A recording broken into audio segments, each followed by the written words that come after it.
byari biteye ubwuzu. Twishimiye kubararika mu gitaramo cy'indirimbo z'Imana kizabera ku ntara ya Ruhango ku itariki ya 28 z'ukwa gatandatu uyu mwaka. Icyo gitaramo kizaba ari icyo gufatanyiriza hamwe mu kubaka inzu y'Imana y'Ikigoma muri iyo ntara.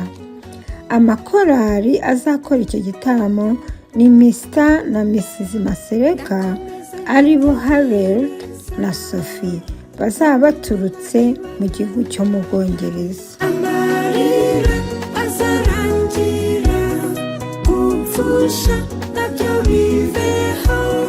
Tuzaba turi kumwe na korali abagenzi bazaba baturutse ku Muhima i Kigali.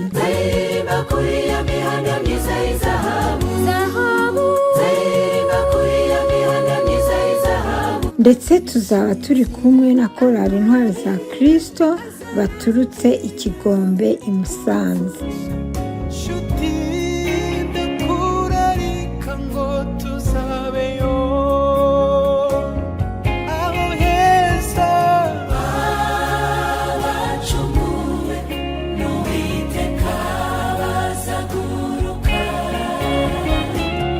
Hazaba hari korali abagabura b'ibyiza bazaba baturutse i Muturirwa.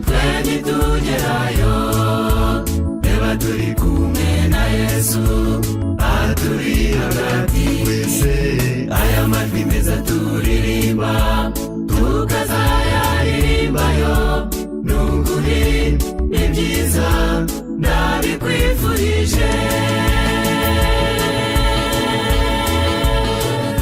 Tuzaba dufite umubwiriza mwiza ari we Elda Musoni Flavie.